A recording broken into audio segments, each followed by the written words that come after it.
നമ്മളിന്നൊരു പുതിയ പുസ്തകവും ഒരു പുതിയ എഴുത്തുകാരനെയുമാണ് പരിചയപ്പെടുത്തുന്നത്. 2007 കാലഘട്ടത്തിൽ കോഴിക്കോട് മലപ്പുറം അതിർത്തിയിലെ ചേലേമ്പ്രയിലുണ്ടായ ഒരു കവർച്ചയുമായി ബന്ധപ്പെട്ട ഒരു റിയൽ സംഭവം. അതാണ് അനിർബൻ ഭട്ടാചാര്യ ഇംഗ്ലീഷിൽ എഴുതിയത്. പിന്നീട് അത് ബെസ്റ്റ് സെല്ലറായൊക്കെ മാറി. അതിനുശേഷം മലപ്പുറം സ്വദേശിയായ സൈഫ് മുഹമ്മദ് അത് മലയാളത്തിലേക്ക് പരിഭാഷ ചെയ്തു. അപ്പോൾ ആ എഴുത്തുകാരനെയും പുസ്തകത്തെയും ഒക്കെ ABC നിങ്ങൾക്ക് മുന്നിലേക്ക് പരിചയപ്പെടുത്തുകയാണ്. അഹമ്മദ് മാഷുണ്ട്, ഒപ്പം ഗ്രന്ഥകർത്താവായ സൈഫ് മുഹമ്മദുമുണ്ട്. അഹമ്മദ് മാഷെ, ഒന്ന് ഇതേക്കുറിച്ചൊന്ന് വിശദീകരിച്ചൂടെ? എനിക്കിത് വ്യക്തിപരമായി ഒരുപാട് സന്തോഷമുള്ള സന്ദർഭമാണ്. ഒന്ന്, ഇത് മലപ്പുറവുമായിട്ട് സമ്പൂർണ്ണമായി പല തരത്തിൽ ബന്ധപ്പെട്ടൊരു പുസ്തകമാണ്. ഒന്ന്, ഇതിൻ്റെ ഈ സംഭവത്തിന് ആധാരമായ ബാങ്ക് കൊള്ള ഒരുപക്ഷെ ഇന്ത്യയെ തന്നെ ഞെട്ടിച്ചു കളഞ്ഞ വലിയൊരു കൊള്ളയായിരുന്നു 2007. അന്ന് വരെ ഞങ്ങളുടെ ഒന്നും ആയുഷ്കാലത്ത് കേട്ടിട്ടില്ലാത്ത വിധത്തിലുള്ള ഭീകരമായ കൊള്ളയാണ്. ഏതാണ്ട് 8 കോടി രൂപയോളം, അല്ലേ, 7 കോടിയുടെ സ്വർണവും 1 കോടിയോളം, 1.5 കോടിയോളം രൂപയൊക്കെ ഒരുമിച്ച്. അതിനേക്കാളും പ്രധാനപ്പെട്ട ഒരു കാര്യം, നമ്മുടെ കുറ്റാന്വേഷണ ചരിത്രത്തിൽ റെക്കോർഡായിരുന്നു. ഒരു 2 മാസം തികയുന്നതിന് മുമ്പ് കുറ്റവാളികളെ പിടിച്ചു എന്ന് മാത്രമല്ല, മുഴുവൻ തൊണ്ടി മുതലും മോഷണം പോയ സ്വർണത്തിൻ്റെയും പണത്തിൻ്റെയും മഹാഭൂരിപക്ഷവും കണ്ടെടുത്തു. ആ കുറ്റാന്വേഷണത്തിൻ്റെ ഒരു കഥയുണ്ടല്ലോ, അതിൻ്റെ ഒരു ചരിത്രം ഒരുപക്ഷെ ഇന്ത്യയുടെ കുറ്റാന്വേഷണ ചരിത്രത്തിലെ അത്യത്ഭുതകരമായൊരു സംഭവമാണ്. എനിക്ക് രണ്ടാമത്തെ സന്തോഷം, ഇതിന് നേതൃത്വം നൽകിയ P. വിജയൻ, അന്ന് മലപ്പുറത്തെ SP ആണ്. ആ ടീമിന് ഊർജം കൊടുത്ത്, ധൈര്യം കൊടുത്ത്, അതിൻ്റെ തിയറീസും അന്വേഷണത്തിൻ്റെ മുഴുവൻ സിദ്ധാന്തങ്ങളും ഉണ്ടാക്കിയത്, പ്രയോഗവൽക്കരിച്ചത് വിജയൻ സാറാണ്. വിജയൻ സാറ് നമ്മുടെ പോലീസ് സേനയിലെ അത്യപൂർവങ്ങളായ വ്യക്തിത്വങ്ങളിൽ ഒരാളാണ്. ഒരുപാട് കാരണങ്ങളാൽ അദ്ദേഹത്തിൻ്റെ ജീവിതം, അദ്ദേഹം വളർന്നു വന്ന വഴി, ഒരു സെൽഫ് മെയ്ഡ് ആയിട്ടുള്ള മനുഷ്യനാണ്. അതിൻ്റെ ധാർമ്മികത, അതിൻ്റെ ഇൻറ്റഗ്രിറ്റി അദ്ദേഹം അന്വേഷണത്തിലും കാണിച്ചു. മൂന്നാമത്തെ ഒരു പ്രധാനപ്പെട്ട കാര്യം, ഈ പുസ്തകം കഴിഞ്ഞ കൊല്ലം ഈ പുസ്തകം ഇപ്പോൾ അനിർബൻ ഭട്ടാചാര്യ ഇത് അന്വേഷിച്ച് നടക്കുന്ന ഒരാളാണ്. ലോകത്തിലെവിടെ ഇത്തരം കേസുകൾ നടന്നാൽ കുറ്റാന്വേഷണത്തിൻ്റെ കഥകൾ, റിയൽ സ്റ്റോറീസ് ഉണ്ടാക്കുകയും പിന്നെ അത് സ്റ്റോറിയാക്കി. അദ്ദേഹത്തിനും ഇതിന് ഇൻസ്പയർ ചെയ്തു. അദ്ദേഹം കഴിഞ്ഞ കൊല്ലം അദ്ദേഹം പുസ്തകം എഴുതി. കഴിഞ്ഞ കൊല്ലം പെൻഗ്വിൻ അത് പ്രസിദ്ധീകരിച്ചു. ആമസോണിലെ ബെസ്റ്റ് സെല്ലറായിട്ട് മാറി. ഇത്രയും കഴിഞ്ഞപ്പോഴാണ് മലപ്പുറത്തുകാരൻ തന്നെ മറ്റൊരു സംഭവം, പല കാരണങ്ങളാൽ വിജയൻ സാറുമായിട്ട് ബന്ധപ്പെട്ടുകൊണ്ടിരുന്ന, ആരോഗ്യരംഗത്ത്, ഈ പറഞ്ഞ പാലിയേറ്റീവ് രംഗത്ത് ഒക്കെ പ്രവർത്തിച്ചുകൊണ്ടിരുന്ന, കോഴിക്കോട് മെഡിക്കൽ കോളേജിൽ ഇപ്പോഴും പ്രവർത്തിച്ചുകൊണ്ടിരിക്കുന്ന സൈഫ് മുഹമ്മദ് എന്ന വളാഞ്ചേരിക്കാരൻ. വളാഞ്ചേരിയിലെ അദ്ദേഹത്തിൻ്റെ ശരിയായ ലൊക്കേഷൻ്റെ പേര് കേട്ടപ്പോൾ എല്ലാവർക്കും കൗതുകം തോന്നും. മോസ്കോയിലാണ് അദ്ദേഹം. വളാഞ്ചേരിക്കടുത്ത് മോസ്കോ എന്നറിയപ്പെടുന്ന ഒരു സ്ഥലമുണ്ട്. വളാഞ്ചേരിക്കാരനാണ് സൈഫ് മുഹമ്മദ്. സൈഫ് മുഹമ്മദിനെ P. വിജയൻ സാറിന് അറിയാവുന്നതുകൊണ്ട് സൈഫ്, പലരും ഈ പുസ്തകം മലയാളത്തിൽ വരണമല്ലോ എന്ന് വിജയൻ സാറിനോട് ആവശ്യപ്പെട്ടപ്പോൾ, സാർ അതൊന്ന് ചെയ്യിക്കണമെന്ന് സൈഫ് മുഹമ്മദ് എന്ന് P. വിജയനോട് പറഞ്ഞപ്പോൾ, അത് ചെയ്യാൻ മറ്റൊരാൾ അന്വേഷിച്ച് നടക്കണ്ട, താൻ തന്നെ ചെയ്യ് എന്ന് P. വിജയൻ സാറിൻ്റെ ഒരു സ്നേഹപൂർണ്ണമായ നിർബന്ധം. അതുകൊണ്ട് ഞങ്ങൾ മലപ്പുറത്തുകാർക്ക് ഒരു നല്ല വിവർത്തകനെ കിട്ടി, ഒരു പുതിയ വിവർത്തകൻ. അതുകൊണ്ട് ഇന്നിപ്പോൾ ആ പുസ്തകത്തിൻ്റെ ഒരു വരവ്, മലയാളത്തിൽ അത് പ്രകാശനം ചെയ്തിട്ടില്ല. എനിക്കൊരു കൗതുകം തോന്നിയത്, ഇംഗ്ലീഷിൽ ആ പുസ്തകം പരിചയപ്പെടുത്തിയത് ജോൺ എബ്രഹാം എന്ന വലിയ നടനാണ്. ഇന്ത്യയിലെ വലിയ നടനാണ് ആ പുസ്തകം ഇംഗ്ലീഷിൽ പരിചയപ്പെടുത്തിയത്. മലയാളത്തിൽ അത് പരിചയപ്പെടുത്തുന്നത് മോഹൻലാൽ എന്ന മഹാനടനാണ് ഈ പുസ്തകം പരിചയപ്പെടുത്തുന്നത്. തീർച്ചയായിട്ടും ആ പുസ്തകത്തിൻ്റെ പ്രകാശനം നടന്നിട്ടില്ല. മാതൃഭൂമി അത് പ്രസിദ്ധീകരിച്ചിട്ടുണ്ട്, പ്രകാശനത്തിന് ഒരുങ്ങിയിട്ടുണ്ട്. പുസ്തകം പക്ഷേ മാർക്കറ്റിലുണ്ട്.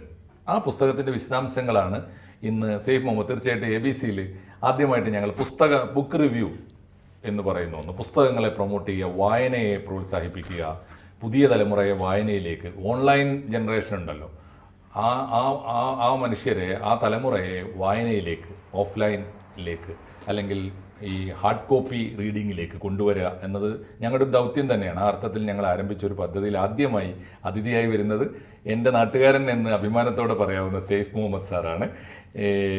ബാക്കി കാര്യങ്ങൾ, ഈ പുസ്തകത്തെക്കുറിച്ചൊരു ഇൻട്രോ, ഈ പുസ്തകം വന്ന വഴി, ആ പുസ്തകത്തിൻ്റെ കണ്ടന്റ്, ആ പുസ്തകത്തിൻ്റെ വിശദാംശങ്ങൾ, ഒരു പക്ഷേ ചരിത്രത്തിൽ, മലയാളത്തിൻ്റെ ഒരു ചരിത്ര പശ്ചാത്തലത്തിൽ, മലയാളത്തിലെ അക്ഷര സംസ്കാരത്തിൽ ഈ പുസ്തകം വരുത്താൻ പോകുന്ന മൗലികമായ മാറ്റങ്ങൾ എന്തായിരിക്കും, ഈ പുസ്തകത്തിൻ്റെ ഐഡൻറ്റിറ്റി എന്താണ്, സൈഫ് സാർ പറഞ്ഞു തുടങ്ങും. Thank you. എന്തായാലും ആദ്യമേ വളരെ സന്തോഷം ഇത്ര വിശദമായിട്ടുള്ളൊരു ഇൻട്രോയിലൂടെ പരിചയപ്പെടുത്തിയതിനും അതുപോലെ ഇവിടെ വരാൻ കഴിഞ്ഞതിലൊക്കെയുള്ള സന്തോഷം അറിയിക്കുന്നു. ഇത് പറഞ്ഞു കേട്ടപ്പോൾ ആദ്യത്തെ പങ്ക്തിയാണ് ഈ പ്രോഗ്രാമിൻ്റെ എന്ന് പറയുമ്പോൾ അതിൽ തന്നെ അതിഥിയായിട്ട് പങ്കെടുക്കാനും ഇതിനെക്കുറിച്ച് സംസാരിക്കാനൊക്കെ കിട്ടിയ ഒരു അവസരം ഭാഗ്യമായിട്ട് കരുതുന്നു. പിന്നെ നേരത്തെ സൂചിപ്പിച്ചതുപോലെ ഒരു മലപ്പുറംകാരനോട് അതോടൊപ്പം തന്നെ ഇവിടെയുള്ള ആളുകളോടൊക്കെ സംവദിക്കാൻ പറ്റുന്നതിൻ്റെ ഒരു സന്തോഷമുണ്ട്. എന്തായാലും എനിക്ക് തോന്നുന്നത് ഒരു ആക്സിഡൻ്റലി റൈറ്ററായി പോയതാണെന്ന് തോന്നുന്നു. ഞാൻ അങ്ങനെ ആദ്യത്തെ ഉദ്യമമാണ് ഈ പുസ്തകം എന്ന് പറയുന്നത്. അതിന് നേരത്തെ ഇപ്പോൾ മാതൃഭൂമിയിലെ മറ്റുമൊക്കെ എന്തെങ്കിലും സമകാലീന വിഷയങ്ങളെക്കുറിച്ച്, ഇപ്പോൾ കോവിഡ് വന്ന സമയത്ത് കോവിഡിനെ അതിൻ്റെ കുട്ടികളുമായി ബന്ധപ്പെട്ട ചില കാര്യങ്ങൾ എഴുതി, പാലിയേറ്റീവ് കെയറുമായി ബന്ധപ്പെട്ട ചില കാര്യങ്ങൾ എഴുതി എന്നല്ലാതെ ഒരു പുസ്തക രചനയെക്കുറിച്ചിട്ട് ആലോചിച്ചിട്ടുമില്ല, ചെയ്തിട്ടുമില്ല. അപ്പോൾ അതിൻ്റെ ആദ്യത്തെ ഉദ്യമം എന്നുള്ളതാണ്. അപ്പോൾ എന്നോട് ഇതിലേക്ക് വന്ന ഒരു വഴിയെക്കുറിച്ചാണ് ചോദിച്ചത്. ഞാൻ നേരത്തെ നമ്മൾ സംസാരിച്ച പോലെ വിജയൻ സാറുമായിട്ട് ഉള്ള ഒരു സമ്പർക്കം തന്നെയാണ് യഥാർത്ഥത്തിൽ ഇതിനൊരു കാരണമായത്. കാരണം 2010 പോലീസ് IG ആയിട്ട് പോലീസ് കമ്മീഷണറായിട്ട്, കോഴിക്കോട് സിറ്റിയുടെ കമ്മീഷണറായിട്ട് അദ്ദേഹം അവിടെയുള്ള സമയത്ത് ഞാനും സമാന്തരമായിട്ട് അതേ സിറ്റിയിൽ ജോലി ചെയ്യുന്ന ഒരാളായിരുന്നു. അപ്പോൾ അന്ന് ഞാൻ ഈ പുസ്തകത്തിലേക്ക് വരുന്നതിന് മുമ്പ് ആ ഒരു ഇൻസിഡൻറ്റും ക്രൈമുമായി ബന്ധപ്പെട്ടതാണ്. പക്ഷെ അവിടെ ഇതിൽ ചേലേമ്പ്ര ബാങ്ക് കവർച്ചയിൽ കുറേ മുതിർന്ന ആളുകൾ അവരുടെ വളരെ വിദഗ്ധമായിട്ടുള്ള ആസൂത്രണത്തിലൂടെ നടത്തിയ ഒരു ക്രൈമാണെങ്കിൽ ഞാൻ വിജയൻ സാറിനെ പരിചയപ്പെടുന്നതിന് പശ്ചാത്തലവും ഒരു ക്രൈമാണ്. പക്ഷെ അതിൽ ആ ക്രൈം നടത്തിയത് സ്കൂളിലെ കുട്ടികളാണ്. അപ്പോൾ കുറേ സ്കൂളുകളിൽ നിന്നുള്ള കുട്ടികൾ നടത്തിയ ഒരു ക്രൈം, അത് പലപ്പോഴും നമ്മൾ നേരിടുന്നത് എങ്ങനെയാണെന്ന് വെച്ച് കഴിഞ്ഞാൽ അതിൻ്റേതായിട്ടുള്ള ഒരു സംവിധാനമുണ്ട്. ഇവരെ ചിൽഡ്രൻസ് ഹോമിലേക്കൊക്കെ വിട്ട് നമ്മൾ വിചാരിക്കുന്നത് ഇവർ നല്ല പൗരന്മാരായി തിരിച്ചു വന്ന് സമൂഹത്തിന് ഒരു അസറ്റായി മാറും എന്നുള്ളതാണ്. പക്ഷെ പലപ്പോഴും കൂടുതൽ ഭീഷണിയായിട്ടാണ് ഇവർ മാറാറ്. കാരണം നമ്മുടെ അത്തരത്തിലുള്ള സംവിധാനങ്ങളുടെ ഒരു ശാസ്ത്രീയമായിട്ടുള്ള വശങ്ങളുടെ ഒരു ചെറിയ അപാകതയൊക്കെ ഉണ്ട്. പക്ഷെ പിന്നീട് കുറേ പരിഹാരങ്ങളൊക്കെ ഇപ്പോൾ ഗവൺമെൻറ് ഭാഗത്തു നിന്നൊക്കെ തന്നെ വന്നിട്ടുണ്ട്. ഇൻ്റഗ്രേറ്റഡ് ചൈൽഡ് പ്രൊട്ടക്ഷൻ സ്കീം പോലെയുള്ള കാര്യങ്ങളൊക്കെ ഉണ്ട്. പക്ഷെ അന്ന കാലത്ത് ഒരു 2010 അപ്പോൾ ആ സമയത്ത് ഈ കുട്ടികളെ അങ്ങനെ നമ്മൾ സമൂഹത്തിൽ നിന്ന് അരികവൽക്കരിക്കാതെ അവരെ നമ്മുടെ സമൂഹത്തിൽ തന്നെ നിർത്തിയിട്ട് അവരിൽ എങ്ങനെ ഒരു മാറ്റം സാധ്യമാവും എന്നുള്ളൊരു അന്വേഷണത്തിലായിരുന്നു അന്ന് വിജയൻ സാർ. അപ്പോൾ അന്ന് അവിടെയുള്ള കുറേ ആളുകളെ വിളിച്ചു ചേർത്തു. അപ്പോൾ ഭാഗ്യവശാൽ അതിൻ്റെ ഒരു ഭാഗമായിട്ട് സാറിനോട് സംസാരിക്കാനും ഒക്കെ എനിക്കും അവസരം കിട്ടി. അപ്പോൾ അന്ന് കുട്ടികളോടുള്ള നമ്മുടെ ഉത്തരവാദിത്വം, അപ്പോൾ അവർ റെസ്പോൺസിബിലിറ്റി ടു ചിൽഡ്രൻ എന്ന് പറഞ്ഞിട്ടൊരു പദ്ധതി അന്ന് അവിടെ രൂപം കൊണ്ട്. അപ്പോൾ സാറ് പറഞ്ഞു, നീ കുറച്ചുകൂടി സമയം ഇതിൻ്റെ കൂടെ ചിലവഴിക്കണം, കാരണം ഇതൊരു പ്രധാനപ്പെട്ട പദ്ധതിയാണ് എന്ന് പറഞ്ഞ് ഞാനതിൽ ആകർഷണമാവുകയും പിന്നീട് ആ പദ്ധതിയുടെ ഭാഗമായിട്ട് അത് ഗവൺമെൻറ്റിലേക്ക് സാർ ഇൻ്റഗ്രേറ്റ് ചെയ്ത സമയത്ത് അതിൻ്റെ കൺസൾട്ടൻ്റൊക്കെ ആയിട്ട് ജോലി ചെയ്തു വരികയായിരുന്നു. അങ്ങനെ ഇരിക്കുന്നതിനിടക്കാണ് ഈ അനിർബൻ ഭട്ടാചാര്യ ഇത്തരത്തിൽ നേരത്തെ പറഞ്ഞതുപോലെ ഈ ക്രൈം ത്രില്ലറുകളുടെ പിന്നാലെ പായുന്ന ഒരാൾ അവിചാരിതമായിട്ട് സാറിനെ വിളിക്കുന്നത്, എനിക്ക് ഈ ചേലേമ്പ്രയെ കുറിച്ചൊന്ന് അറിയണം, പഠിക്കണം എന്നൊക്കെ പറഞ്ഞു. അങ്ങനെ അദ്ദേഹം ഇവിടെ വന്നു. അദ്ദേഹത്തിന് മലയാളം ഒട്ടും അറിയില്ല. അദ്ദേഹം ഒരു ബംഗാളി റൈറ്ററാണ്. അതോടൊപ്പം തന്നെ അദ്ദേഹം ഇംഗ്ലീഷിലാണ് കൂടുതൽ എഴുതുന്നത്. പിന്നെ ബോംബെയിലാണ് താമസിക്കുന്നത്. അപ്പോൾ അങ്ങനെ ഇവിടെ വന്നപ്പോൾ ഇത് വിജയൻ സാറും അദ്ദേഹമുള്ള സംസാരത്തിൽ നിന്ന് ഒരു കാര്യം മനസ്സിലായത് എന്താണെന്ന് വെച്ച് കഴിഞ്ഞാൽ ഇതൊരു ചെറിയ സംരംഭമാവാൻ സാധ്യതയില്ല. കാരണം അദ്ദേഹത്തിൻ്റെ ഒരു ശൈലിയും മറ്റുമൊക്കെ വെച്ചിട്ട് വളരെ ഡീറ്റെയിൽഡ് ആയിട്ട് കാര്യങ്ങൾ അന്വേഷിച്ച് പോകുന്ന ഒരു മനുഷ്യനാണ്.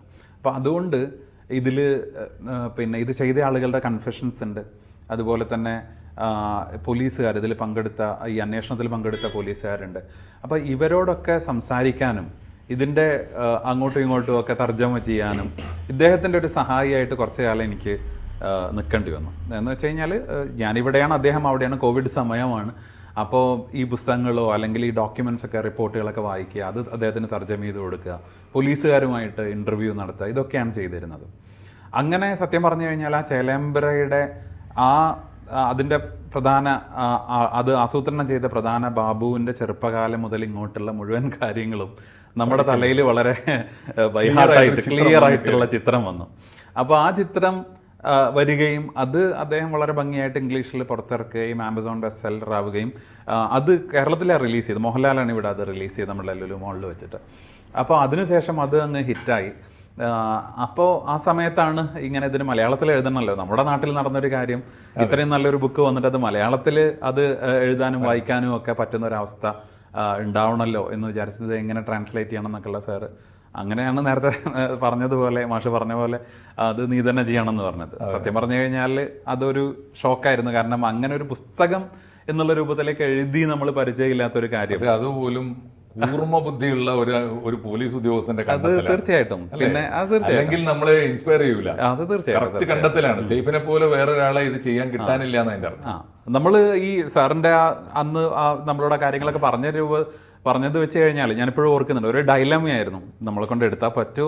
രണ്ടാമത്തെ ഒരു കാര്യം, ഇത്രയും കാര്യം ഒരു നല്ല കാര്യം സാറ് ഇത്രയും ആത്മവിശ്വാസത്തിൽ നമ്മളോട് പറയുമ്പോൾ നമ്മളെങ്ങനെ വിട്ടു നിൽക്കുന്നുള്ള ഒരു ചിന്തയുണ്ടായിരുന്നു. എന്തായാലും നമ്മൾ ശ്രമിക്കാൻ തന്നെ വിചാരിച്ചു.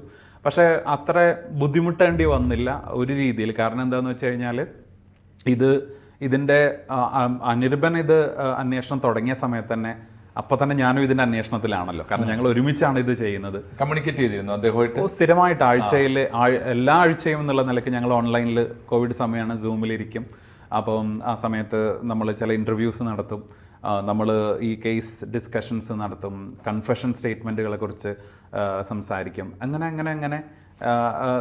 ഒരു കാര്യം ഞാൻ പറയട്ടെ, ഇത് ആ പുസ്തകം ഇപ്പൊ ഇംഗ്ലീഷ് കണ്ടാൽ പോലും ഞാൻ ഒന്ന് ഓടിച്ചു ഓൺലൈനിലൊക്കെ കണ്ടത് വായിച്ചേ ഉള്ളൂ. പക്ഷെ അത് വായിച്ചതിൽ നിന്ന് പോലും ഒരു ചാപ്റ്റർ എങ്ങാണ്ട് മാതൃഭൂമി ഓൺലൈനിൽ കൊടുത്തിട്ടുണ്ട്, ഒരു പ്രൊമോ എന്ന നിലയിൽ. അത് വായിച്ചാൽ തന്നെ വളരെ ക്ലിയർ ആണ്. ആ ഇംഗ്ലീഷ് പുസ്തകം പോലും അനിർബൻ ഭട്ടാചാര്യയെ പോലെ ഒരാൾക്ക് എഴുതാവുന്നതല്ല. എന്താ കാര്യം എന്നറിയാം? ഇപ്പോൾ ഒരു ഉദാഹരണം, പൊന്നാനിയിൽ നിന്നൊരു പോലീസ് ഉദ്യോഗസ്ഥനെ നിങ്ങളുടെ വിജയൻ സാറിന്റെ ടീമിലേക്ക് വേണം. അദ്ദേഹം പൊന്നാനിലേക്ക് വിളിക്കുകയാണ്. പൊന്നാനിലേക്ക് വിളിക്കുമ്പോൾ പൊന്നാനിയുടെ ഹിസ്റ്ററി കൂടി എൻ്റെ പറയുകയാണ്. അവിടെ തുറമുഖത്തിന്റെ, അധിനിവേശത്തിന്റെ, അവിടുത്തെ പോർച്ചുഗീസ് വരവിന്റെ സംസ്കാരത്തിന്റെ ചരിത്രം കൂടി തന്നെ വരികയാണ്.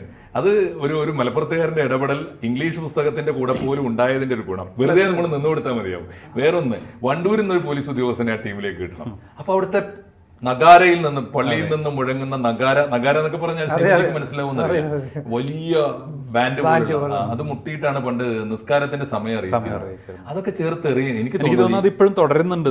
നഗാര പലയിടത്തും ഉണ്ട്, പല പള്ളികളിലുണ്ട്, പൊന്നാനിയിലുണ്ട്, പഴയ പള്ളികളിലൊക്കെ ഉണ്ട്.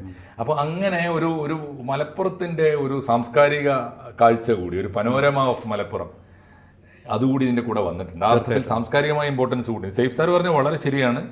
ഈ പുസ്തകത്തിന് ആദ്യം ഈ ആഗോളതലത്തിലേക്ക്, ഒരു ആഗോള ഭാഷയിലേക്ക് മലപ്പുറം സംസ്കാരം ഒരു ക്രൈമിനെ മുൻനിർത്തി ഉയർത്തപ്പെട്ട അല്ലെങ്കിൽ പ്രചരിപ്പിക്കപ്പെട്ട, തൊടുത്തുവിടപ്പെട്ട ഒരു മലപ്പുറം സംസ്കാരം കൂടി ഈ പുസ്തകത്തിലുണ്ട്. അതുകൊണ്ട് ഇത് ഒരു കുറ്റാന്വേഷകന്റെ കഥ ആയിട്ട് മാത്രം കണ്ടാൽ പോലെ എനിക്ക് തോന്നുന്നു. എന്തായാലും എന്താണ് ഈ പുസ്തകത്തിന്റെ ഭാവി കാര്യങ്ങൾ? ഞാൻ ഒരു കാര്യം കൂടി ചോദിച്ചിട്ട്, ഞാൻ ഈ 2007 ഈ കാലഘട്ടത്തിൽ ഞാൻ മനോരമ ന്യൂസ് ചാനലിന്റെ റിപ്പോർട്ടറായിട്ട് സമീപത്തെ ജില്ലയിൽ ജോലി ചെയ്യുന്നു. അപ്പോൾ എനിക്ക് ഈ കേസ് നന്നായിട്ടറിയാം. ഞാൻ പാലക്കാടായിരുന്നു. അപ്പം ഈ കേസ് ഭയങ്കര സങ്കീർണമായിരുന്നല്ലോ. ഇതിങ്ങനെ ഓരോ ദിവസം മാറുമ്പം പലപ്പോഴും ഞങ്ങൾക്ക് ഈ ഡെപ്യൂട്ടേഷൻ എന്ന രീതിയിൽ ഈ മലപ്പുറവും കോഴിക്കോടും ഒക്കെ എത്തേണ്ടി വരുമായിരുന്നു. അപ്പം ഇതുമായിട്ട് ബന്ധപ്പെട്ട് ഞാൻ കുറേ കാര്യങ്ങൾ, അന്ന് ഈ ഒരു സ്വർണ്ണപ്പണിക്കാരനോ മറ്റോ ആണെന്ന് തോന്നുന്നു, ഹോട്ടൽ അല്ലെ വാടകയ്ക്കെടുത്തതൊക്കെ. അപ്പോൾ അത്തരത്തിലുള്ള ആളുകളെ പോയി ഇന്റർവ്യൂ ചെയ്യാൻ, അല്ലെ അവരുമായി ബന്ധപ്പെട്ട ആളുകളെയൊക്കെ ഇന്റർവ്യൂ ചെയ്യാനൊക്കെ സ്വാഭാവികമായിട്ടും ഇദ്ദേഹം ശ്രമിച്ചു കാണുമല്ലോ.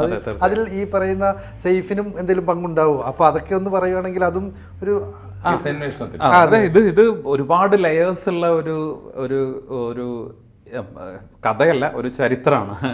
ഇതിനെ സംബന്ധിച്ചിടത്തോളം അതാണ് ആ പുസ്തകത്തിൽ നമ്മൾ അറ്റംപ്റ്റ് ചെയ്തിട്ടുള്ളത്. അതായത് ഒരു ക്രൈം ത്രില്ലർ വായിക്കുമ്പോൾ തന്നെ അതിൻ്റെ പല രീതിയിൽ അതിൻ്റെ ഭാഗമാവുന്ന ആൾക്കാരുടെ വ്യത്യസ്തമായിട്ടുള്ള പശ്ചാത്തലങ്ങൾ, അവരുടെ വ്യക്തി ജീവിതം, അവരുടെ കുടുംബ സാഹചര്യങ്ങൾ, അവരുടെ സാമൂഹിക പശ്ചാത്തലം, ഇതെല്ലാം ഉൾക്കൊള്ളിക്കാൻ അതിൽ ശ്രമിച്ചിട്ടുണ്ട്. ഇപ്പോൾ അത് ഈ പറഞ്ഞ പോലെ ഒരു ഹോട്ടൽ വാടകയ്ക്ക് എടുത്ത്, ഇത് പഴയ ഹിന്ദി സിനിമയിൽ മറ്റേ ഒരു ധൂം എന്ന് പറഞ്ഞ സിനിമയിൽ അത് അവർ തന്നെ പറയുന്നുണ്ട്, ഞങ്ങൾക്ക് അതിലൊരു ഇൻസ്പിറേഷൻ ആയിട്ട്. അതായത് ഈ പിന്നെ സ്റ്റോറേജ് റൂമിലേക്ക് ഈ തുളച്ച് ഹോളുണ്ടാക്കി കയറുന്ന ഒരു കാര്യം അതിൽ പറയുന്നുണ്ട്. പക്ഷേ ഇവർ അതിനേക്കാളൊക്കെ അപ്പുറത്താണ്. അതായത് ഇതിൽ കൃത്യം പറഞ്ഞാൽ അതിൻ്റെ പ്രധാന പ്രതി ബാബു എന്ന് പറഞ്ഞ ഒരാൾ, ഒന്ന് നമ്മൾ പറയുന്നു മലപ്പുറത്താണ് ഈ ക്രൈം നടന്നത് എന്നുള്ളത്, ചേലേമ്പ്രയിലാണ്.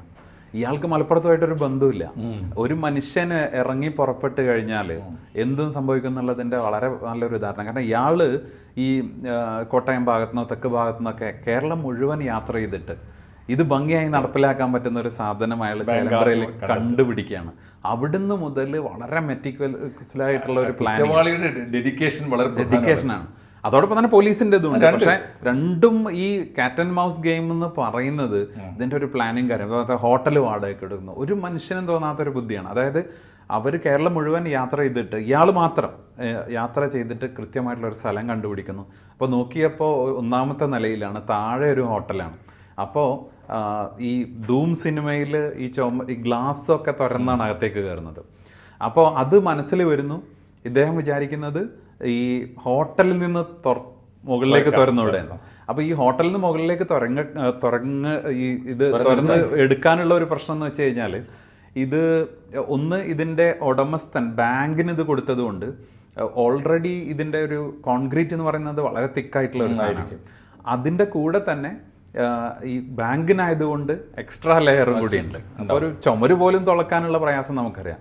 ഇതാണ് വളരെ ഈസി ആയിട്ട് തുറന്ന് അകത്തേക്ക് കയറി അത് ഇങ്ങോട്ട് വരുന്നത്. അത് വിജയൻ സാറിനെ പറയുന്നുണ്ട്. നമ്മൾ അവിടെ എത്തിയിട്ട് ഈ പിന്നെ ഒഴിഞ്ഞ സ്റ്റോറേജ് റൂമിലേക്ക് നോക്കുന്ന സമയത്ത് ഈ അലമാറകളെല്ലാം നമ്മളെ നോക്കി കൊഞ്ഞനം കുത്തുകയാണോ എന്ന് മനസ്സിൽ തോന്നിപ്പോയി. കാരണം കുറച്ച് കിലോമീറ്ററുകൾ അപ്പുറത്ത് ആണ് നമ്മൾ ഈ പറഞ്ഞ പോലെ പോലീസ് SP ഓഫീസ്.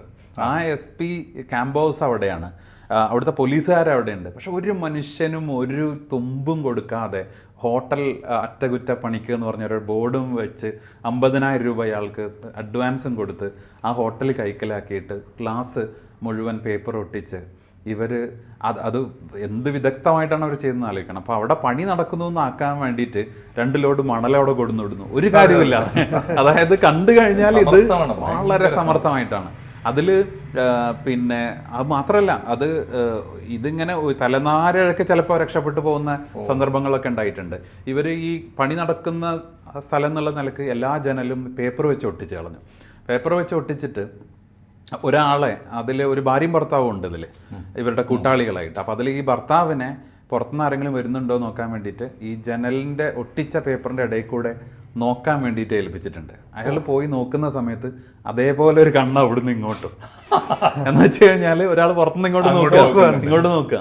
അപ്പോൾ അതോടുകൂടി ഇവർ പാനിക്കായി. പക്ഷേ ഈ ബാബു എന്ന് പറഞ്ഞ ഒരു മനുഷ്യൻ അതിലൊന്നും പതറാതെ അയാൾ അകത്തേക്ക് കൂട്ടിക്കൊണ്ടുവന്ന് പണി നടക്കുന്ന അവസ്ഥയിലേക്ക് കൂട്ടിക്കൊണ്ടുവന്ന് ഭംഗിയായിട്ട് അയാളെ മാനേജ് ചെയ്ത്, അതെല്ലാം പുസ്തകത്തിൽ വിശദീകരിച്ചിട്ടുണ്ട്. ആ ഭംഗിയായിട്ട് മാനേജ് ചെയ്ത് അത് പുറത്തേക്ക് വിട്ടിട്ട് ഈ സാധനം ചെയ്തെടുത്തു എന്നുള്ളതാണ്. ഈ ഒരു സെക്കൻഡ് കൗതുകം കൊണ്ട് ചോദിക്കുകയാണ്, പുസ്തകം ആളുകൾ വായിക്കട്ടെ ബാക്കി ഡീറ്റെയിൽസ്. പക്ഷേ ഈ കുറ്റവാളികളുടെ ബാബുവിനൊക്കെ കിട്ടിയ പണിഷ്മെന്റ് എത്രയാണ്, എങ്ങനെയാണ്? അത് ജയിൽവാസവും കാര്യങ്ങളൊക്കെ അതിന്റെ വല്ലാതെ ഡീറ്റെയിലേക്ക് നമ്മൾ പുസ്തകത്തിൽ പോയിട്ടില്ല. കാരണം എന്താണെന്ന് വെച്ച് കഴിഞ്ഞാൽ അതിന് അതെ അതിന്റെ ഒരു ഫോർമാലിറ്റീസും കാര്യങ്ങളും പിന്നെ ചില അതിന്റെ കോൺഫിഡൻഷ്യൽ സാധനങ്ങൾ ഉള്ളത് കൊണ്ടാണ് നമ്മൾ. പക്ഷെ ജയിൽ ടേം ആണ്, അവർക്ക് ജീവപര്യന്തം കിട്ടിയ ആൾക്കാരുണ്ട്. ജയിൽ ടേം തന്നെയാണ് കിട്ടിയിട്ടുള്ളത്. കടുത്ത ശിക്ഷ അവർക്ക് മേടിച്ചു കൊടുക്കാൻ ഇവർക്ക് പറ്റിയത് എന്തുകൊണ്ടെന്ന് വെച്ച് കഴിഞ്ഞാൽ ഈ പറഞ്ഞ പോലെ ഫാസ്റ്റ്, ആ ഒരു വിധത്തിൽ ഫാസ്റ്റ് എന്ന് പറയാം. പക്ഷെ ഈ പറഞ്ഞ പോലെ ഒരു 56 ദിവസത്തെ കാലയളവ് എന്ന് വെച്ച് കഴിഞ്ഞാൽ അതൊരു വല്ലാത്ത അവസ്ഥയാണ്. അപ്പോൾ അതാണ് ഈ ഒരു ഭാഗത്ത് ഇവരുടെ ഈ മെറ്റിക്കുലസ് ആയിട്ടുള്ള പ്ലാനിങ്ങും ഇവരുടെ കാര്യങ്ങളൊക്കെ നടക്കുമ്പോൾ തന്നെ ഇതിൽ പോലീസ് അനുഭവിക്കുന്ന വലിയൊരു പ്രശ്നമാണ്. എവിടേക്കൊക്കെയാണ് ഇവർ ഓടുന്നത്? കോയമ്പത്തൂരിലേക്ക് പോകുന്നു, ഒരു ഫോൺ കോൾ വരുന്നു, കോയമ്പത്തൂരിലേക്ക് പോകുന്നു. അവിടെ കണ്ടൊരു കാര്യം, 2 ലക്ഷം ഫോൺ കോളുകൾ ഇവര് അതായത് വളരെ മലപ്പുറത്തുകാരനെ തന്നെ ആയിട്ടുള്ള ഒരു അൻവർ എന്ന് പറഞ്ഞ, വീണ്ടും ഒരു മലപ്പുറം കണക്ഷൻ ഉണ്ടാവും. അൻവർ എന്ന് പറഞ്ഞ പോലീസുകാരനാണ് ആ മേഖലയിൽ കോളുകൾ അനലൈസ് ചെയ്യുന്നതിൽ അദ്ദേഹം സന്തോഷം എന്ന് പറഞ്ഞ പോലെ 200 സാക്ഷികളോ അല്ലേ? അതെ അതെ. അത് അന്ന് ടെക്നോളജി ഒന്നും ഇല്ലാത്തൊരു കാലമാണല്ലോ അത്. അപ്പൊ ടെക്നോളജി ഇല്ലാത്ത സമയത്ത് ഇത്രയും കോളുകൾ അനലൈസ് ചെയ്യണമെങ്കിൽ നമ്മൾ ശരിക്കും ഈ അൻവറും ടീമും ഒക്കെ അത് ചെയ്യുന്ന സമയത്ത് നമ്മൾ അതിന്റെ പുറകിൽ നിന്ന് ഇത് കാണുന്ന രൂപത്തിൽ നമുക്ക് കാണാൻ പറ്റും. അതായത് ഈ കോളുകളുടെ ലിസ്റ്റ് പ്രിന്റ് ഔട്ട് എടുത്ത പേപ്പർ ഒരു വലിയ മുറിയിൽ വിരിച്ചിട്ടിട്ട് ഇത് അനലൈസ് ചെയ്യണം. കാരണം ടെക്നോളജി ഇല്ല. അപ്പൊ ഉറക്കവും ഒന്നുമില്ലാതെ ഇത് ചെയ്തിട്ട് ഒരു സ്പാർക്കിലാണ്. തിരൂരാണ് അദ്ദേഹത്തിന്റെ വീടെന്ന് തോന്നുന്നു. ഏറെക്കുറെ ഉദ്യോഗസ്ഥന്മാരിലും ഒക്കെ മലപ്പുറത്തേര് തന്നെയായിരുന്നു. മലപ്പുറത്ത് ജോലി ചെയ്ത കുറെ ആൾക്കാർ, അവരെ നാട് കൃത്യമായിട്ട് എനിക്കറിയില്ല. പക്ഷെ ഇവരെല്ലാവരും മലപ്പുറത്ത് ജോലി ചെയ്ത ആൾക്കാരാണ്. മലപ്പുറമായിട്ട് വളരെ ഈ ആദ്യഘട്ടത്തിൽ ഈ പോലീസിന് വലിയ സംശയം ഇങ്ങനെ ഒരു ആസൂത്രണമാണെന്ന് തോന്നിയില്ലല്ലോ. പക്ഷെ ഈ ജില്ലാ പോലീസ് മേധാവി SP അല്ലെ, അന്ന് SP നേരിട്ട് ഒരു പോലീസ് സ്റ്റേഷനിലേക്ക് ചെല്ലുമ്പോഴാണ് അവിടുത്തെ പോലീസുകാർക്ക് ഇതിന്റെ ഒരു ഗൗരവ സ്വഭാവം മനസ്സിലാകുന്നതെന്ന് തോന്നുന്നു. അതെ, ഇപ്പൊ IPS ആയിട്ടല്ല. പിന്നെ മോഹനചന്ദ്രൻ ഇപ്പൊ റിപ്പോർട്ട് റിട്ടയർ ചെയ്തെന്ന് തോന്നുന്നു. എനിവേ അപ്പോ പറഞ്ഞു എന്താ അതാ ഞാൻ പറഞ്ഞത്. അതായത് ഈ ജില്ലാ പോലീസ് മേധാവി അടക്കമുള്ള ഉന്നത പോലീസ് ഉദ്യോഗസ്ഥർക്കാണ് ഇതിന്റെ ആസൂത്രണത്തെ കുറിച്ച് മനസ്സിലായി. മറ്റേത് ചേലേമ്പ്രയിൽ ഒരു കവർച്ച നടന്നു എന്നാണ് പിറ്റേ ദിവസം മാധ്യമങ്ങളിൽ വന്നത്. വളരെ ചെറിയ വാർത്തയായിരുന്നു. അതിനുശേഷം ഈ തിരൂർ പോലീസ് സ്റ്റേഷനിലേക്കാണെന്ന് തോന്നുന്നു SP നേരിട്ട് ചെല്ലുമ്പോഴാണ് എന്തിനാണ് SP വരുന്നതെന്നുള്ള രീതിയിൽ ഒരു സംഭവം വികസിക്കുന്നത്. ാണോ തിരൂർ? അല്ല, ഇത് തിരൂര് പോകാൻ അത് എന്താന്ന് വെച്ച് കഴിഞ്ഞാൽ ഒരു വൊളറ്റൈൽ ആയിട്ടുള്ള ടൈമാണ്. കാരണം എന്താ വെച്ചാൽ ഈ തിരൂര് നമുക്കറിയാലോ ഒരു നേർച്ച നടക്കുന്ന ഒരു നേർച്ച. ആ നേർച്ച ഇതുമായിട്ട് ബന്ധമില്ല.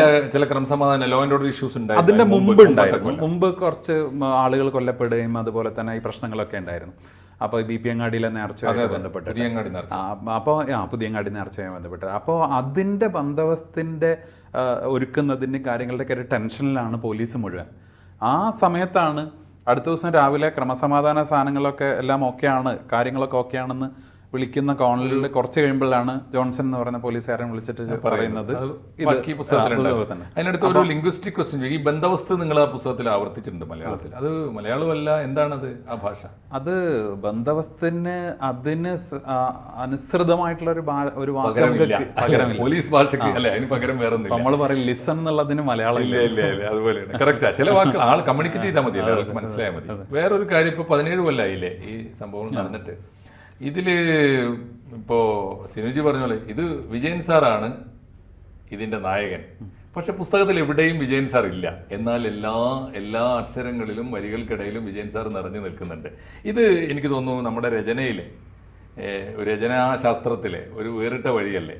ഒരു മനുഷ്യനെ നായകനാക്കുന്നതിന് പകരം ആ മനുഷ്യൻ നിർവഹിച്ച അദ്ദേഹത്തിന്റെ ജീവിതത്തിലെ ഏറ്റവും നിർണായകമായ ഒരു കുറ്റാന്വേഷണ കഥയിലൂടെ ഈ മനുഷ്യന്റെ ബുദ്ധി, ഈ മനുഷ്യന്റെ ഡെഡിക്കേഷൻ, അതൊക്കെ പരോക്ഷമായിട്ട് ഒരു ഹീറോയിക് ആയിട്ടുള്ള ഒരു രചന, അതൊരു സ്റ്റൈൽ അങ്ങനെ സ്വീകരിച്ചു തന്നെയാണ്.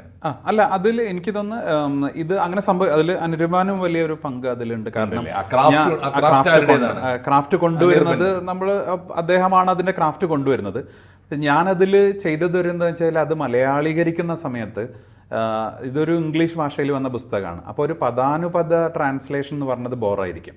അപ്പോൾ അതുകൊണ്ട് മലയാളികൾക്ക് അതിൻ്റെ രസം നഷ്ടപ്പെടാതെ വായിക്കാവുന്ന രൂപത്തിലാണ് അതിനെ കൺസ്ട്രക്ട് ചെയ്തെടുത്തത്. അപ്പം വിജയൻ സാറോ അല്ലെങ്കിൽ എനിക്ക് തോന്നുന്നത് ഇതിൽ ഒരു ഹീറോകളുടെ ഒരു കൂട്ടമുണ്ട് ശരിക്കും. പക്ഷെ അതിൽ വിജയൻ സാർ വ്യത്യസ്തനാവുന്നത് എങ്ങനെയാണെന്ന് എനിക്ക് തോന്നിയത്, ഇപ്പം പലപ്പോഴും നമ്മളൊരു സ്ഥാനത്ത് നായക സ്ഥാനത്ത് ഇരിക്കുന്ന സമയത്ത് നമ്മളിലൂടെ വേണം എല്ലാം എന്നുള്ള വാശിയുള്ള ആൾക്കാരായിരിക്കും പലപ്പോഴും. ഇദ്ദേഹം തന്നെ ആ പുസ്തകത്തിൽ തന്നെ അദ്ദേഹം പറയുന്നുണ്ട്, അതായത് നമ്മളെക്കാൾ ഈ കാര്യത്തിൽ വൈഭവമുള്ള ആൾക്കാർ, നമ്മളൊരു കാര്യം ചെയ്യുമ്പോൾ ആ കാര്യത്തിൽ നമ്മളെക്കാൾ വൈഭവമുള്ള ആൾക്കാരെ ഒപ്പം കൂട്ടിയാൽ നമ്മുടെ പകുതി ടെൻഷൻ തീർന്നു. അത് കൃത്യമായി കണ്ടെത്താം. അത് വിഖ്യാതമായ ഒരു പ്രയോഗം ഉണ്ടല്ലോ, എനിക്ക് പിമ്പേ വരുന്നവർ എന്നേക്കാൾ കരുത്തന്മാരാണ്. ആ ബോധ്യമാണ് അദ്ദേഹത്തെ നയിച്ചത്. എനിക്ക് തോന്നിയ ഒരു കാര്യം കൂടി പറഞ്ഞോട്ടെ, എന്നിട്ട് നമുക്ക് ഇത് വൈൻഡപ്പ് ചെയ്യാം. ഞാൻ പറയുന്നത്, ഈ സംഭവത്തിന് ശേഷവും 17 കൊല്ലമായി കേരള പോലീസിൽ P. വിജയൻ സാറിനെ പോലെ ഇങ്ങനെ ഒരു മനുഷ്യൻ ഇപ്പോഴുണ്ട്. ഇപ്പൊ അദ്ദേഹം കപ്പയുടെ കേരള പോലീസ് അക്കാഡമിയുടെ ഡയറക്ടറാണ്. ഇപ്പോൾ ഹരിയാനയിലെ ഇലക്ഷൻ നടത്താൻ എനിക്ക് തോന്നുന്നു നോർത്ത് ഇന്ത്യയിലൊക്കെയുള്ള ഏറ്റവും ഈ പ്രശ്ന സങ്കീർണമായ സംസ്ഥാനങ്ങളിലേക്കൊക്കെ പലപ്പോഴും നിയോഗിക്കപ്പെടുന്ന ഒരാളാണ് വിജയൻ സാർ. തീർച്ചയായിട്ടും. ഞാൻ ഈ കുറ്റാന്വേഷണത്തിന് മുമ്പ് അദ്ദേഹം UP-യിലോ ഇലക്ഷൻ നടത്താൻ പോയത്. അതെ, അതായത് ഈ സംഭവം നടക്കുന്നത്, ഇപ്പോൾ ഞാൻ നേരത്തെ പറഞ്ഞല്ലോ, ഇപ്പോൾ അദ്ദേഹം വന്ന് ഇറങ്ങുന്നത് SP ആയിട്ട് മലപ്പുറം ജില്ലയിലേക്ക് വന്ന് ഇറങ്ങുന്നതിന് തൊട്ട് മുമ്പ് ഈ ഇലക്ഷൻ നടത്തിയത്. അത് ആയിരക്കണക്കിന് ആളുകളെ പോലീസുകാരെ ഇവിടുന്ന് കൊണ്ടുപോയി UP-യിലെ വളരെ സംഘർഷഭരിതമായിട്ടുള്ള സ്ഥലങ്ങളിൽ ഇലക്ഷനൊക്കെ വളരെ ഭംഗിയായി നടത്തിയാണ് തിരിച്ചു വരുന്നത്. പക്ഷെ ഒരു പോലീസുകാരൻ്റെ ഒരു കാര്യം ഉണ്ടല്ലോ, അതായത് പിന്നെ വിശ്രമിക്കാനും സമയമില്ല, നേരെ വരുന്നത് ഹരിയാനയിലേക്ക് പോലീസിനെ കൊണ്ടുപോയിട്ടുണ്ട്. ഇവിടുന്ന് കൊണ്ടുപോയിട്ടില്ല, അവിടുന്ന് തന്നെയാണ് പോലീസുകാരെ മൊബിലൈസ്. പക്ഷെ അന്ന് ഈ സമയത്ത് കേരളത്തിൽ നിന്ന് ഒരുപാട് പോലീസുകാരെ, കാരണം UP കുറച്ചും കൂടി അന്ന് വോളട്ടൈലൊക്കെ ആയിട്ട് നിൽക്കുന്ന സമയമൊക്കെ. ഒരു കാര്യം കൂടി ഞാൻ ചോദിച്ചോട്ടെ, ഈ സംഭവത്തിന് ശേഷം ഒരുപക്ഷെ തുല്യതയില്ലാത്ത പോലീസ് ഹിസ്റ്ററിയിലെ ഈ സംഭവത്തിന് ശേഷവും 17 കൊല്ലമായി കേരള പോലീസിലെ പൊതുവെ ഷെയ്ഡി ക്യാരക്ടേഴ്സ് ഈ കളം നിറഞ്ഞാടുമ്പോൾ ഈ മനുഷ്യന് വേണ്ട അറ്റൻഷൻ കിട്ടുന്നു എന്ന് തോന്നിയിട്ടുണ്ടോ സെയ്ഫിന് എപ്പോഴെങ്കിലും?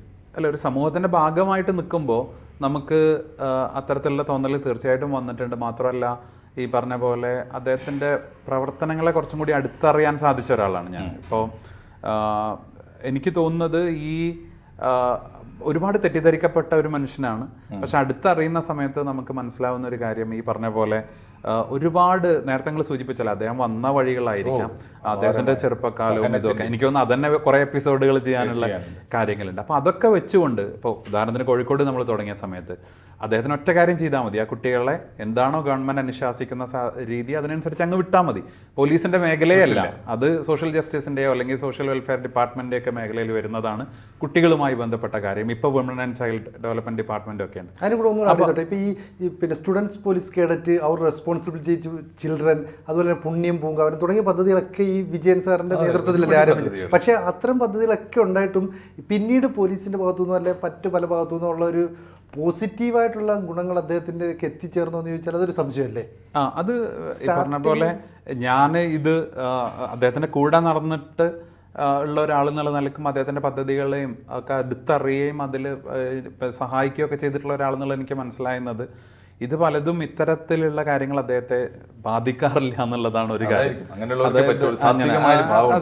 വേറൊരു പ്രധാനപ്പെട്ട കാര്യം എനിക്ക് തോന്നുന്നു ഈ വരികൾക്കിടയിൽ ഈ ഇപ്പൊ ഞാൻ വായിച്ചിടത്തോളം വെച്ചിട്ട് ഞാൻ മുഴുവനായിട്ട് ഇരുന്ന് വായിക്കാം, അപ്പോൾ പുസ്തകം തീർച്ചയായിട്ടും തോന്നിയൊരു കാര്യം, ഒരു പോലീസ് ഉദ്യോഗസ്ഥനിൽ നിന്ന് നമ്മൾ ഒരിക്കലും ആലോചിക്കാത്ത ആലോചനകളാണ്.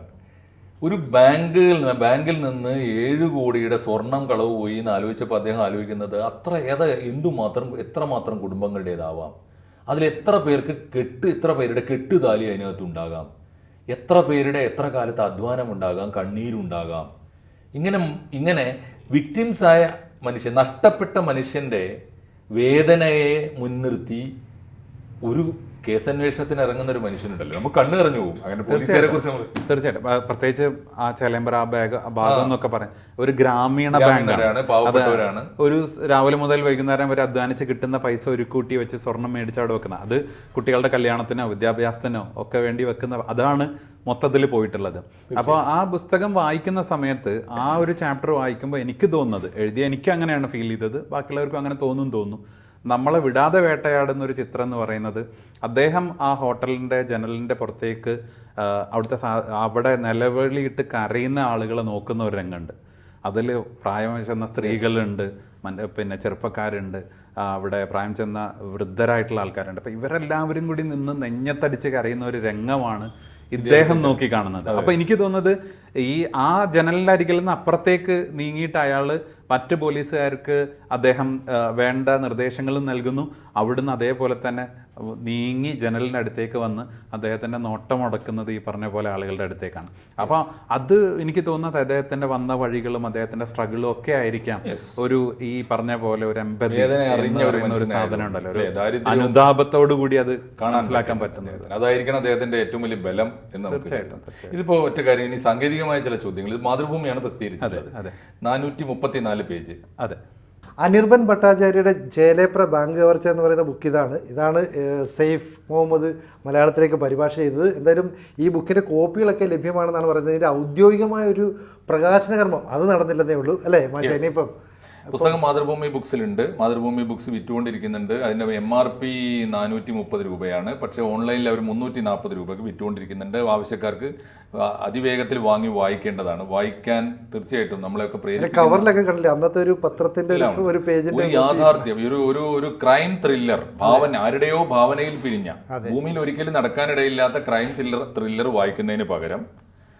ഭൂമിയിൽ ഇന്ന് വരെ സംഭവിച്ചിട്ടുള്ളതും ഫിക്ഷനുകളിൽ വന്നിട്ടുള്ളതിനേക്കാളും ഒക്കെ അതിജീവിക്കുന്ന തരത്തിലുള്ള ഒരു ക്രൈം, ഒരു ബാങ്ക് കവർച്ച, നേരിട്ടുള്ള അനുഭവം, അക്ഷരാർത്ഥത്തിൽ അതിന്റെ നേരിട്ടുള്ള അനുഭവം അതിമനോഹരമായ ഭാഷയിൽ എഴുതി വെച്ചൊരു പുസ്തകമാണ്. ഇത് വായനക്കാർ അടിയന്തരമായി വാങ്ങി വായിക്കേണ്ടതാണ് എന്നാണ് ഒരു കാര്യം.